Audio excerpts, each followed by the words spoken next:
नमस्कार दोस्तों, Rathi classes concept में आपका स्वागत है। उम्मीद करता हूं कि आप लोग स्वस्थ होंगे और आपकी तैयारी बढ़िया चल रही होगी। ठीक है, चलिए कल की क्लास में लास्ट में कुछ टेक्निकल ग्लिच की वजह से वो क्लास मुझे थोड़ी सी बीच में रोकनी पड़ी थी, तो आज मैं वहीं से स्टार्ट करूँगा जहाँ पर मैंने कल छोड़ दिया था।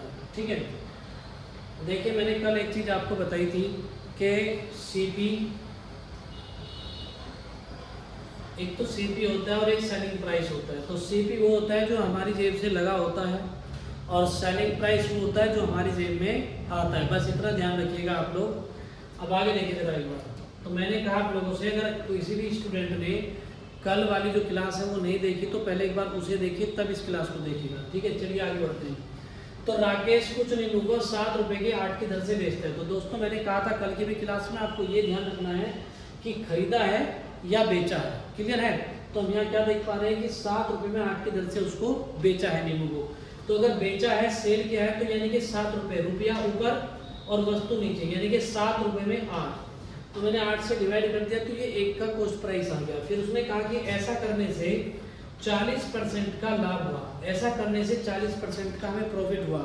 तो यानी कि हमारी जेब से कितना लगा था 100%, तो 40 का हमें प्रॉफिट हुआ। 40 का प्रॉफिट हुआ तो हमारी पॉकेट में कितना आएगा 100% जो हमारी जेब से लगा 40 का प्रॉफिट, तो पॉकेट में कितना आ गया 140%।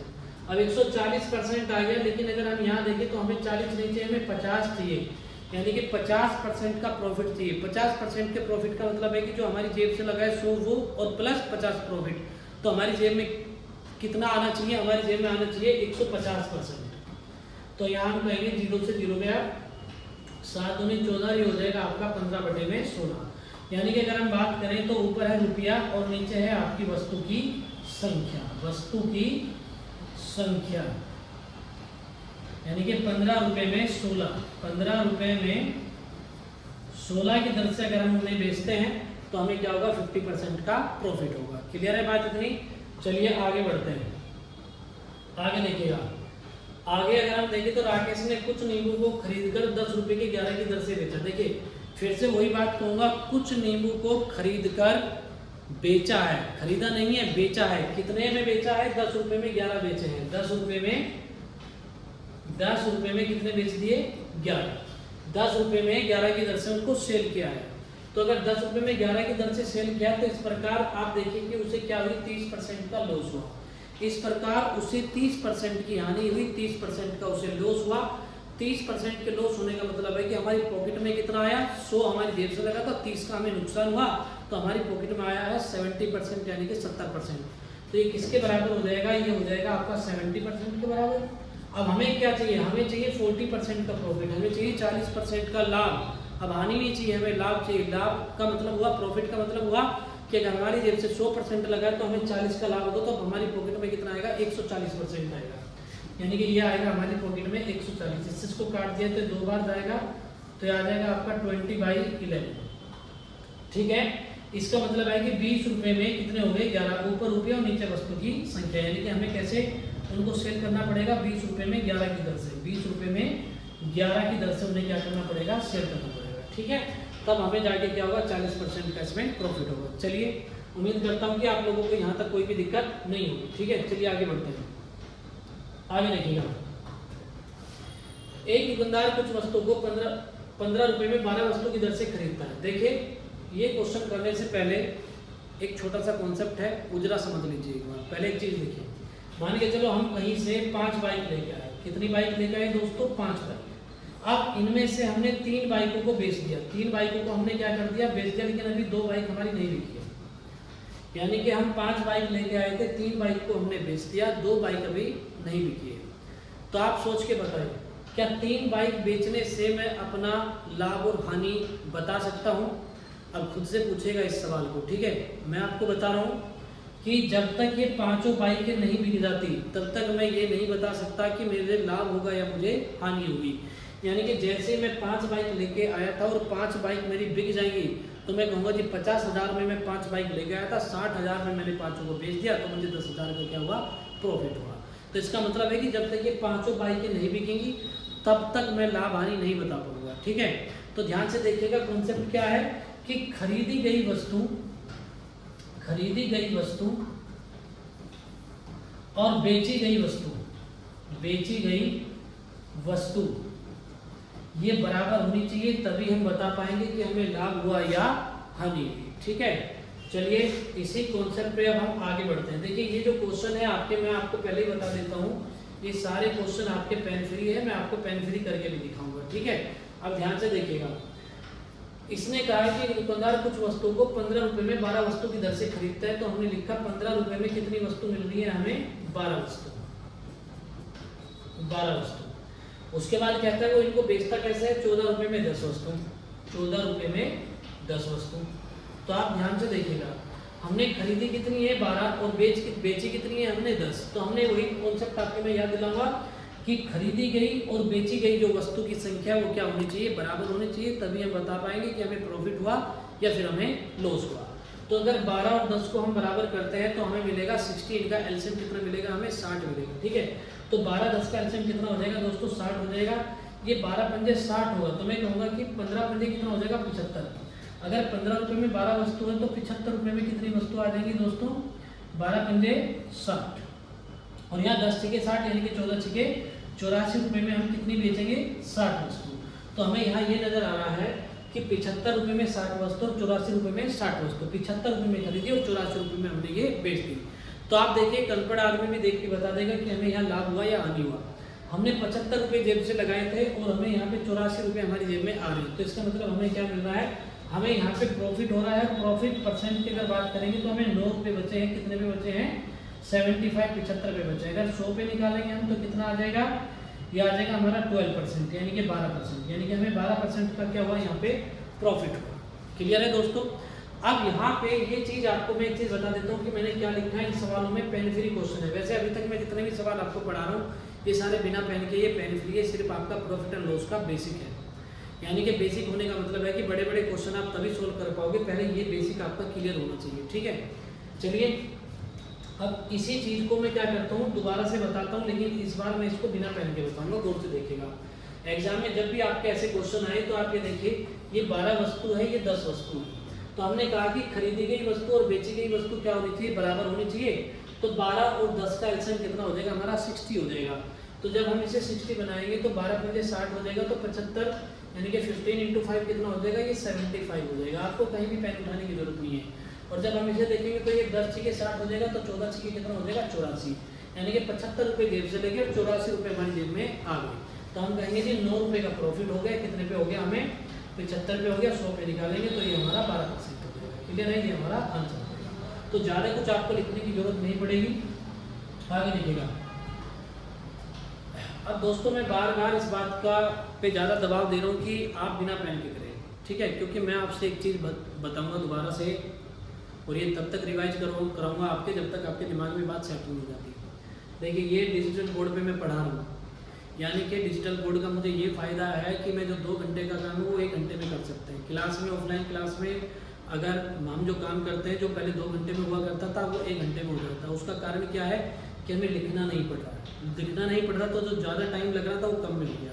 अब इसी चीज़ को अप्लाई करें आप अपने एग्ज़ाम में। एग्ज़ाम में भी यही बात होगी आपके कि जो पेपर 25 मिनट में आप कर रहे हो या 30 मिनट में कर रहे हो वो 15 मिनट में हो सकता है अगर आप लिखने का काम कम कर दें। क्योंकि हम क्या करते हैं, एक बार मुंडी ऊपर करते हैं, फिर एक बार मुंडी नीचे करते हैं। ऑनलाइन पेपर है, एक बार उसे ऊपर से स्क्रीन कंप्यूटर की स्क्रीन पे हम देखते हैं तो वहाँ से लिखते हैं, फिर नीचे रब पे नोट करते हैं, फिर वहाँ देखते हैं, फिर नोट करते हैं। जो चीज़ें लिखी लिखाई है उन्हें भी 10 बार लिखते हैं, ठीक है। तो ये लिखने में ही हमारा बहुत टाइम खराब हो जाता है। तो आप प्रयास करें कि मेरे साथ आप बिना पेन के प्रयास करें। जो कैलकुलेशन की वीडियोस मैंने डाल रखी हैं वे सारी आप कैलकुलेशन पे काम करें, रोज़ 10 मिनट 15 मिनट खुद पे काम करें, ठीक है। चलिए अब यहाँ देखिए, मैंने कहा 15 रुपये में 8 खरीदी है और 18 रुपये में 10 क्या है, बेची है। तो अब देखो बिना पेन का प्रयास करेंगे हम, यानी कि 10 8 का जो एलसीएम है वो हो जाएगा हमारे पास कितना, 40। तो 8 पंजे 40 और 15 पंजे 75, 75 हमारी जेब से लगे हैं। और जब देखेंगे हम 10 चौके 40 तो 18 चौके हो जाएगा आपका 72, यानी कि 72, यानी कि 75 रुपये लगे हैं और 72 रुपये हमारी जेब में आए हैं, पॉकेट में आए हैं। तो आप खुद बताइए, 75 रुपये लगे, 75 कॉस्ट प्राइस हुआ और 72 आपका सेलिंग प्राइस हुआ। तो हमें क्या हो रहा है, लॉस हो रहा है। और कितने का लॉस है हमें, 3 का लॉस है। कितने पे है, ये 75 पे है। अगर हम 100 पे निकालते हैं तो ये हमारा कितना आ जाएगा, 4% आ जाएगा। अब ध्यान से देखिएगा, मैंने आपको ये पेन फ्री बताया, एक बार डिटेल में बता देता हूँ तेजी से। यानी कि 15 रुपये में ये वस्तु हमें कितनी मिल रही है, 8 वस्तु, ठीक है। और अगर यहाँ देखते हैं हमें तो ये 10 वस्तु, सॉरी 18 रुपये में कितनी है, 18 रुपये में है 10, ठीक है। तो 10 8 का जब एलसीएम आप निकालोगे तो 10 और 8 का जो एलसीएम है वो कितना बैठ गया हमारा 40। तो यहाँ 5 से मल्टीप्लाई करेंगे तो 75 रुपये में कितनी आ जाएंगी, 75 रुपये में हो जाएगी 40। और यहाँ पे 4 से मल्टीप्लाई करेंगे तो 72 रुपये में कितनी हो जाएगी हमारे पास ये 40 वस्तु। आप खुद देखिए कि मुझे लिखने में कितना टाइम लग रहा है, ठीक है। यानी कि जेब से लगा 75 रुपये और जेब में आया कितना भाई 72 रुपये, यानी कि 72 रुपीज़, ठीक है। तो हमें हुआ यहाँ पे 3 रुपये का प्रॉफिट, कितने, सॉरी 3 रुपये का लॉस, और कितने पे हुआ हमें ये 75 पे हुआ। तो अगर हम 100 पे निकालते हैं तो हमें यहाँ पे 4% पे ये क्या आ जाएगा, लॉस आ जाएगा, ठीक है।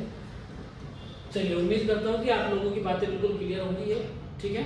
आगे बढ़ते हैं, नेक्स्ट क्वेश्चन देखिएगा, आगे देखिए।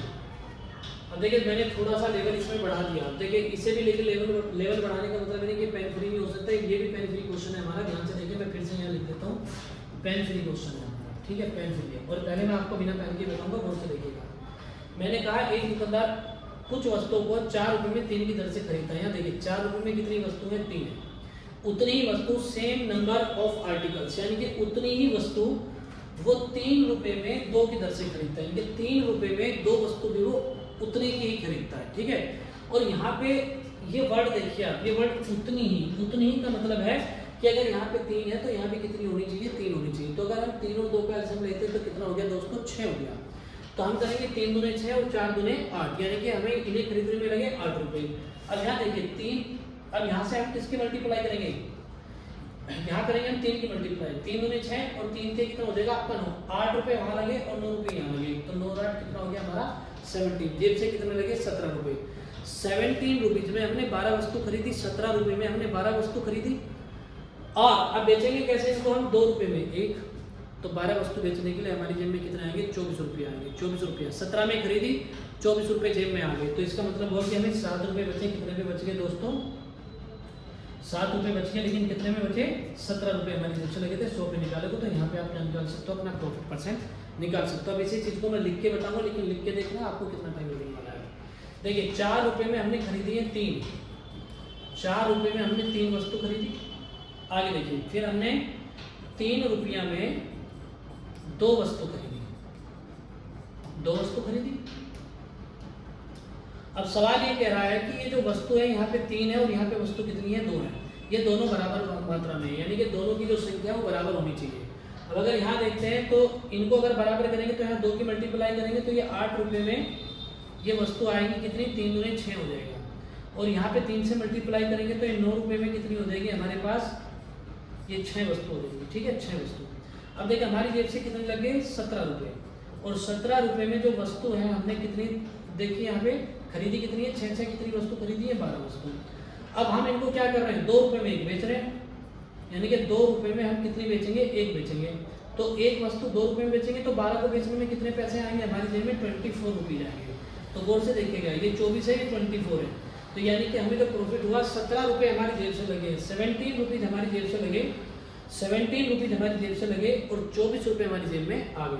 तो कुल मिला के देखें तो हमें क्या बच गया, 7 रुपये बचे। 7 रुपीज़ हमारा जो है प्रॉफिट है, कितने पे, 17 पे। अगर 100 पे निकालते हैं तो ये आ जाएगा हमारा 700/17, यानी कि ये 4 बार जाएगा, 17 कैंसिल हो जाएगा, 2 बचा 1 और ये 3/17%। यानी कि जो हमारा प्रॉफिट है, जो हमारा प्रॉफिट परसेंट है वो कितना आ गया, वो आ जाएगा हमारा 41 सही 3/17%, यानी कि 41 होल एंड 3/17%। क्लियर है बात इतनी। चलिए आगे बढ़ते हैं, अगला सवाल देखिए। अब ध्यान से देखिए दोस्तों, अब मैं आपसे एक चीज कहूंगा कि आप जो है क्लास को पॉज करके एक बार ये क्वेश्चन खुद ही बिना पेन के ट्राई करें, ठीक है। क्वेश्चन आपके सामने है तो आप एक बार इसे अपने आप ट्राई करें, और जब नहीं होगा तो प्रयास तो कर ही सकते हैं। तो एक बार देखिए जरा, अब मेरे एक एक शब्द पे आपका फोकस होना चाहिए, ध्यान से देखिए। 2 रुपये में यहाँ है 3 वस्तु और यहाँ 5 रुपये में है 4 वस्तु, ठीक है। और इन्हें बेचा कैसे, उसने 3 रुपये में 2 वस्तु, ठीक है। लेकिन सबसे मेन बात यह है बच्चों, यहाँ पे सबसे मेन बात यह है कि देखो उतनी ही, ये जो वर्ड है इस पे आपको फोकस करना है यानी कि जितनी वस्तु यहाँ पे है, यहाँ 3 है तो यहाँ पे कितनी होनी चाहिए, 3 ही होनी चाहिए, जबकि यहाँ कितनी है 5 रुपये में 4 वस्तु। तो ध्यान से देखिएगा, मैंने कहा 3 और 4 का जो एलसीएम है वो हो गया हमारा 12। कितना हो गया, 12 हो गया। पहले बिना पेन के प्रयास करेंगे। यहाँ पे 4 × 12 तो 4 × 8, बात समझ में आ गई।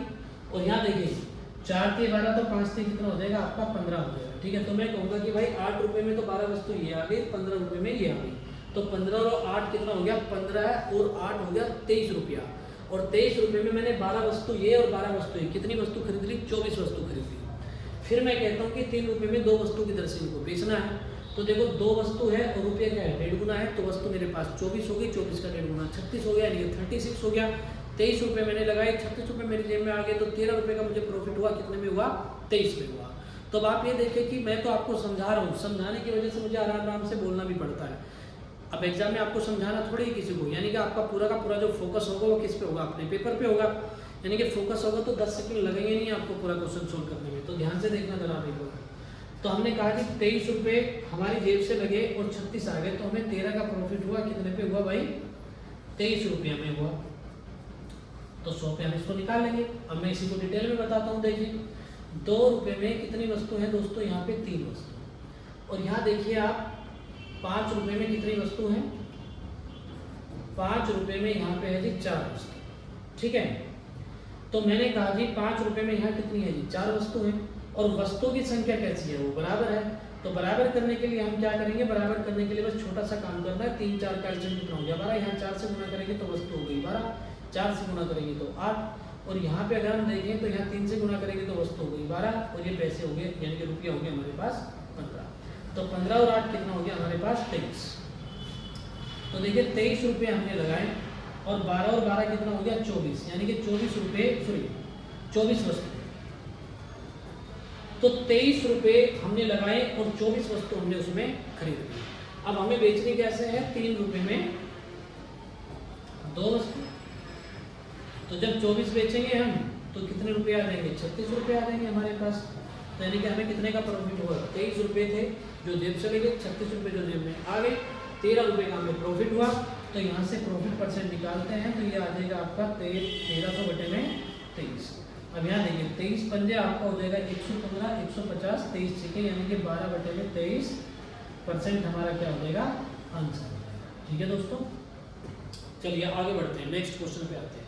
अब ध्यान से देखिएगा, अगर अगले क्वेश्चन की बात करें तो वो भी कुछ कुछ इसी प्रकार का क्वेश्चन है आप, ठीक है। अब आगे देखिए 4 रुपये में 3 वस्तु है, ठीक है, और इसके 2 गुने वस्तु यानी कि 3 रुपये में 2 वस्तु है।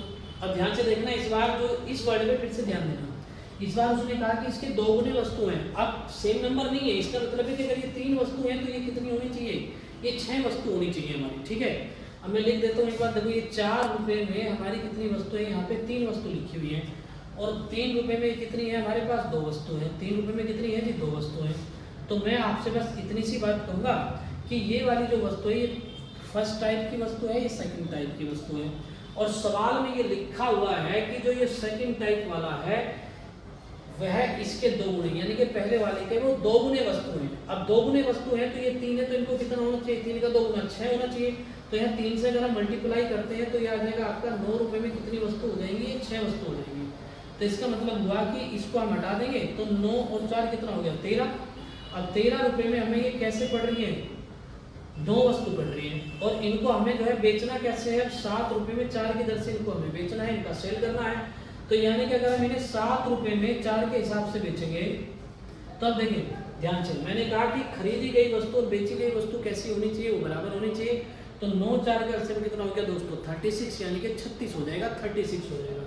तो मैं कहूँगा कि भाई इसमें 4 से गुणा करेंगे तो यानी कि 52 रुपये में कितनी वस्तु हो जाएंगी, ये आपकी 36 हो जाएंगी। और जब यहाँ हम किससे मल्टीप्लाई करेंगे 9 से, तो यानी कि 63 रुपये में कितनी वस्तु हो जाएंगी, ये भी 36 हो जाएंगी। तो 52 रुपये जेब से लग गया, 63 रुपये जेब में हमारी आ गया।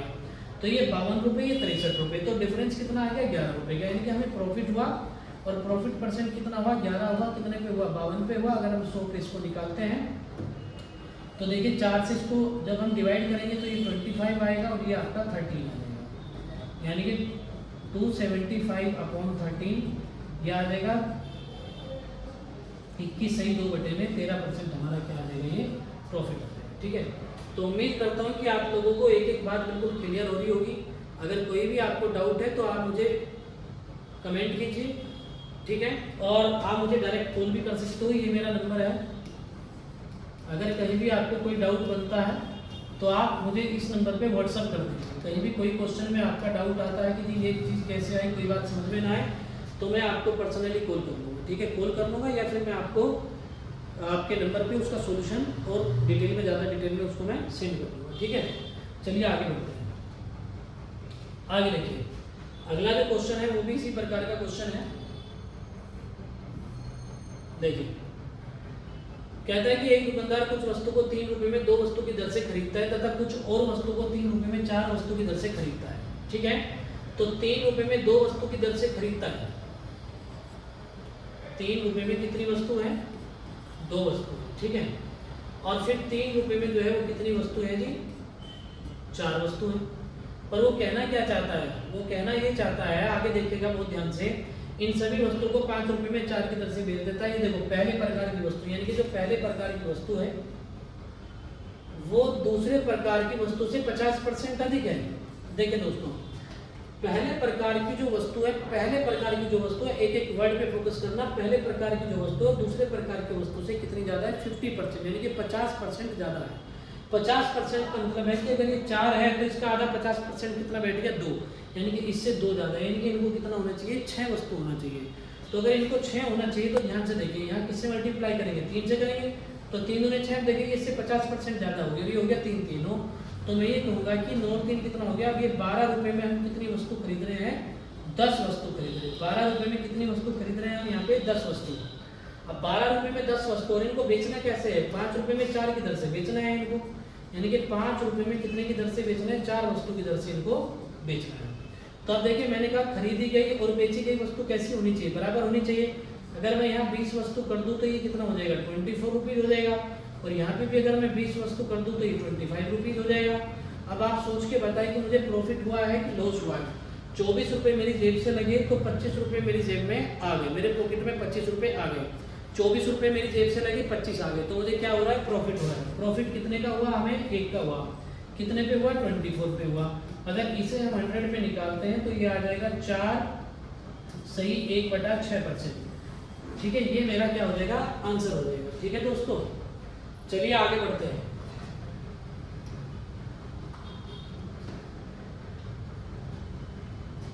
आगे देखिएगा, ये क्वेश्चन उसी तरीके का है लेकिन इसमें कुछ अलग पूछा गया है, ठीक है। देखिए, ये कहता है 5 रुपए में 6 वस्तु, 5 रुपए में 6 वस्तु खरीदा, 5 रुपए में कितना खरीदा है, 6 वस्तु, ठीक है। और 6 रुपए में 4 की दर से उनको बेचा है, 6 रुपए में 4 वस्तु की दर से उनको बेचा है। तो मैं आपसे एक ही बात कहूंगा, सवाल सारे पेन फ्री हैं ये आपके। अब देखो 6 और 4 यानी कि खरीदी गई और बेची गई वस्तु, खरीदी गई और बेची गई वस्तु, बस यही कॉन्सेप्ट है। खरीदी गई बेची गई वस्तु क्या होनी चाहिए, बराबर होनी चाहिए। तो मैंने इनको बराबर कर लिया, अब इनको बराबर करेंगे तो ये आ जाएगा 6 दूने 12 और ये आ जाएगा 5 दूने 10, और 4 दिए 12 और 6 दिए 18। आप गौर से देखिए, 10 रुपये लगे, 18 रुपये मेरी जेब में आ गए, 10 रुपये लगे, 18 जेब में आ गए, तो मुझे प्रॉफिट कितने का हो रहा है, 8 का हो रहा है। वस्तु कितनी है, 12 है, 8 रुपये का प्रॉफिट है, वस्तु कितनी है, 12 है। कंपैरिजन करके देखिए, सवाल में कितने का प्रॉफिट है, हमें 800 का है। देखिए ये 800 का प्रॉफिट है, ये 8 का कितना है, 100 टाइम्स, यानी कि 100 गुना है, तो 12 का कितना हो जाएगा, ये 1200, यानी कि वस्तु कितनी हो जाएगी हमारे पास, 1200 वस्तु हो जाएगी। वैसे में वस्तुओं की संख्या पूछिए, आप खुद सोचिए, अगर मान के चलो आप 5 बाइक बेचते हो, आपको 10,000 बचते हैं, 5 बाइक बेचते हो तो 10,000 बचते हैं, 10 बाइक बेचोगे तो कितने बचेंगे, आप 20,000 बचेंगे, 5 बाइक पे 10,000, तो 10 बाइक पे कितने हो जाएंगे, 20,000 रुपये हो जाएंगे। आप 5 पेन बेच रहे हो तो 5 पेन बेच के आपको मान के चलो 100 रुपये बचते हैं, तो 10 पेन पे कितने बचेंगे, 200 रुपये बचेंगे, यानी कि वस्तु की संख्या बढ़ेगी तो लाभ भी बढ़ेगा आपका। अब 8 रुपये बच रहे थे तो वस्तु 12 ही थी हमारे पास, अब 800 रुपये बचेंगे तो वस्तु बढ़ जाएंगे हमारे पास, ठीक है। चलिए आगे बढ़ते हैं, आगे देखिएगा। आगे इसने ये कहा हमसे, गौर से देखिए बहुत ध्यान से, कि एक दुकानदार कुछ वस्तु को 5 रुपये में, ध्यान से देखिएगा, 5 रुपये में कितनी वस्तु, 4 वस्तु, ठीक है, खरीद रहा है, और इन सभी को बेचा कैसे, 4 रुपये में, 5 की दर से बेचा, 4 रुपये में 5 की दर से इनको बेच दिया। तो सबसे पहले तो मैं आपसे यही कहूँगा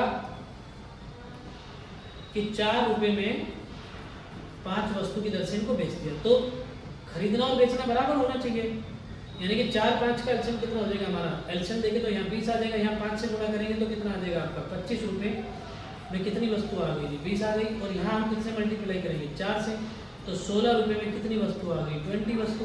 ठीक है, इनको हमने काट दिया, तो यानी कि हमें यहाँ देखिए लॉस हुआ, और लॉस कितने का हो रहा है, हमें लॉस हो रहा है पूरा 9 रुपये का। अब 9 का लॉस हुआ लेकिन वस्तु कितनी है, ये 20 है। ठीक है, यानी कि अगर हम देखें तो 9 रुपये का हमें लॉस हुआ, 9 का लॉस हुआ लेकिन वस्तु कितनी है हमारे पास 20 है। अब लॉस है कितने का, कुल पर हमें 720 का लॉस हो रहा है, तो ये कितना हो गया इसका, देखिए ये 80 गुना है इसका 9/72, तो इसका भी जो हम 80 गुना निकालेंगे तो वस्तु कितनी हो जाएगी 1600 वस्तुएं हो जाएगी। कितनी वस्तु हो जाएगी दोस्तों 1600 वस्तुएं हो जाएगी। ठीक है, चलिए नेक्स्ट क्वेश्चन देखिए एक बार।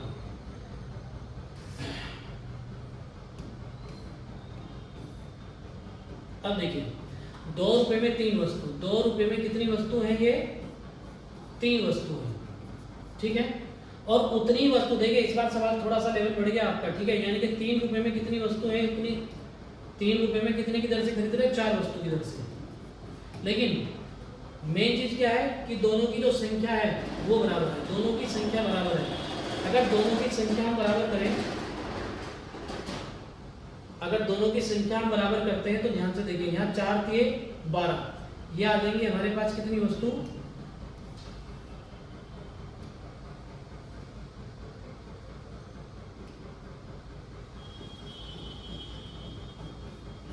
3 रुपए में 4 वस्तु। ठीक है, चलिए तो यहाँ 4 से मल्टीप्लाई करेंगे तो ये आ जाएगा 8 रुपए में कितनी वस्तु 8 रुपए में 12, और यहाँ पे जब हम 3 से मल्टीप्लाई करेंगे तो ये हो जाएगा 9 रुपए में 12 वस्तु। तो कुल मिला के अगर हम देखें तो 9 और 8 कितना हो जाएगा जी 17 रुपये, और जब हम 17 रुपये में देखेंगे तो हमने कितनी वस्तु खरीदी है 24 वस्तु, और इन्हें बेचना है हमें। अब ध्यान से देखिएगा, हमें बेचना है 3 रुपये में 2, 3 रुपये में 2 वस्तु हमें बेचनी है। ठीक है, पर बेचनी कितनी है 24, तो 12 से गुना करेंगे तो कितना हो जाएगा 36 रुपये में 24 वस्तु आ जाएंगी। तो हम कहेंगे कि जी कितना हमें बच गया, यहाँ से देखिए हमें 19 बच गए, 19 रुपये का हमें लाभ हुआ।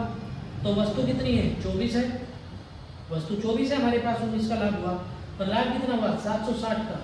अगर 760 का हमें लाभ हुआ तो 19 का कितना है, देखिए 40 गुना है, तो इसका भी जब हम 40 गुना निकालेंगे तो 24 के 96 यानी कि 960 हो रहा है। ठीक है, मैं एक बार रिपीट कर देता हूँ, ध्यान से देखिए 2 रुपये में 3 वस्तु है, 3 रुपये में 4 वस्तु है, पर वस्तु क्या है कि ना तो 3 है ना 4 है, ये दोनों की संख्या क्या होनी चाहिए बराबर होनी चाहिए। तो हमने बराबर कर लिया 12 और 12। ठीक है, खरीदने में लग गए हमारे 9 और 8 17 रुपये, 17 रुपये में और 12 कितनी हो गई, हो जाएगी 24 वस्तु।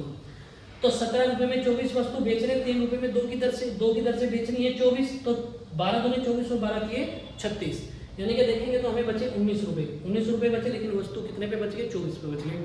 बचाने कितने 760 यानी कि 760, इसका 40 गुना है तो इसका 40 गुना कितना हो जाएगा 960 हो जाएगा। ठीक है, चलिए दोस्तों यहाँ तक कि आप प्रैक्टिस करिए, आगे की जो क्लास है वो कल देखते हैं। ठीक है, धन्यवाद।